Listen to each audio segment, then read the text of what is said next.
Oi, gente, seja bem-vindo ao segundo temporada do nosso podcast Hora da História. E hoje vamos continuar a história de Eloá contra a Rainha Tediosa, escrita pelo autor Lourenço. E esse é o penúltimo capítulo. Mas antes, vamos saber o que aconteceu no capítulo 8. Eloá e seus amigos voltaram para casa após derrotar o dragão Caos. Acharam que iam descansar, mas a Rainha Tediosa chegou com mais um desafio para o trio.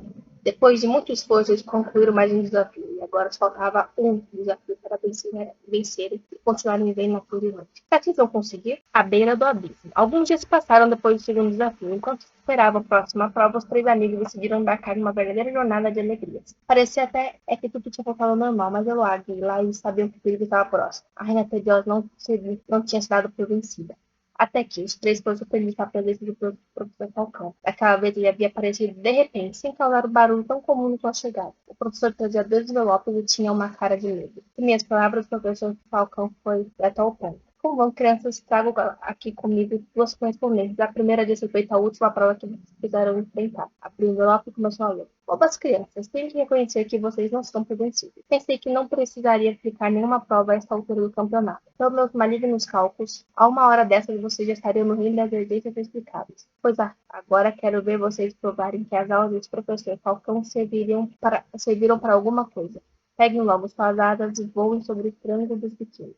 O professor Falcão terminou de ler a carta, então era esse o último desafio, atravessar voando o triângulo dos biquínis.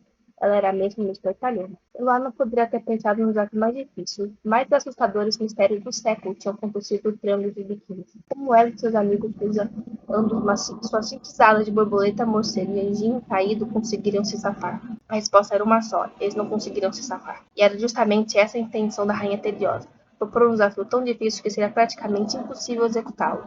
Desse modo, ela venceria e os três iriam mais cedo para o reino das delícias inexplicáveis. O professor Falcão olhou bem para os rostinhos dos alunos. Seu coração se partiu ao perceber a tristeza nos olhares deles.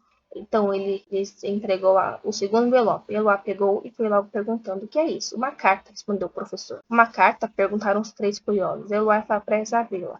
Nananina não, alertou o professor. Vocês só devem ler essa carta quando estiverem no reino das legendas inexplicáveis, seja daqui a pouco ou daqui a 10 anos. Ela não entendeu muito bem a determinação do professor, mas decidiu obedecê-lo e guardou a carta no bolso do macacão. Eu quero dizer que vocês não são obrigados a executar a última tarefa, continuou o professor. Vocês não precisam atravessar o triângulo dos biquínis. Se não quiserem, afinal de contas, todos nós sabemos, mas nenhum dos três tinha pensado em desistir e toparam mais esse desafio. Devidamente vestidos com suas asas, os três amigos estavam a postos para o início da última prova. No entanto, no alto de um penhasco, eles faziam os últimos preparativos para enfrentar a difícil maratona que estava por vir. Estão prontas? Perguntou Gui. Eloy e Laís disseram que sim. Os três amigos pegaram distância e começaram a correr. Correram o mais rápido que puderam, sem pensar em nada, apenas batendo suas asas com força para pegar o maior impulso possível. Chegaram à beira do abismo e voaram. Os três amigos agora estavam nas alturas, sobrevoando o mar verde do Triângulo dos Biquínis. Como era bom voar. Estamos indo uma boa velocidade, gritou Guiz para as amigas. Se continuarmos assim, em menos de 4 horas teremos atravessado o triângulo. Eu tenho minhas dúvidas se as pessoas que desapareceram por aqui, comentou Raiz. Eu acho que elas não queriam voltar para suas casas, preferiam viver eternamente nesse paraíso. Laís mal terminou de dizer as palavras e desapareceu, como num passe de mágica. Eloá e Gui começaram a achar aquilo muito estranho. E começaram a escutar um barulho. Primeiro era como um pequeno ruído, mas aos poucos o som ficou cada vez mais forte. Foi então que Eloá e Gui começaram a sentir uma pressão cada vez mais forte. Começaram a girar sem controle, como se estivessem sendo instigados por um redemoinho. Eles não tinham mais nenhum domínio sobre si. Socorro, gritou Eloá. Alguém nos ajude, berrou Gui. Alô, tem alguém aí? Gritou Eloá pedindo escuro. Não havia nenhuma luz ao seu redor. De repente, sentiu alguém tocar em suas costas e deu um berro. Mas era Gui. Os dois, sem saber onde estavam, começaram a andar pelo escuro. Pisavam no chão duro. Gui começou a mexer em sua mochila, tentando achar uma lanterna.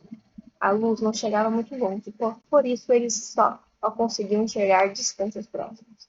Eles estavam com medo e com frio. Pelos cálculos de observação de Gui, eles estavam na lua e foram para lá graças ao redemoinho. Os dois foram explorando o lugar e se perguntavam onde estava Laís. Por que ela estava ali com eles? Gui e Eloá continuaram andando em busca de saída. Estavam caminhando havia um bom tempo quando Eloá bateu o pé em algo bem duro. Gui apontou a lanterna para o local. Eloá tinha batido o pé em uma caveira. Gui apontou a luz para um ponto mais distante e não havia apenas uma caveira, mas várias delas. Os dois só queriam sair dali. Voltaram assim. Perguntaram onde estava Alex. Quando ouviram a voz da garota vindo de algum lugar. E pegou a lanterna e começou a iluminar o caminho. Eles foram ficando direito de raiz. Até que chegaram até ela. A amiga estava envolta em uma luz dourada. Ela começou a contar para os aliens tudo, como ela foi pega por um ET e que agora vive no planeta da Rainha Loki, a rainha da trapaça e da travessura, como o guia explica. Laís não queria mais ficar ali, queria voltar para a Purilândia. Nesse momento, os braços de Laís ultrapassaram a aura dourada. Laís esticou os braços, pegou a amiga pela mão para puxar para o mundo da lua, onde poderiam bolar um plano para voltar para casa. Mas Gui tentou alertar Eloá para não fazer isso. Eloá estava sem entender nada, afinal estava tentando ajudar a amiga. Você não se lembra do que eu acabei de dizer? Loki é a rainha da trapaça e pode assumir a forma que quiser. Mal terminou de dizer essas palavras, Gui viu Laís se transformar num urso gigante e puxar o ar com toda a força para dentro do portal. A garota não teve tempo de olhar para trás antes de cair no redemoinho. E agora, o que será que aconteceu com eles? Aguarde as emoções do último capítulo.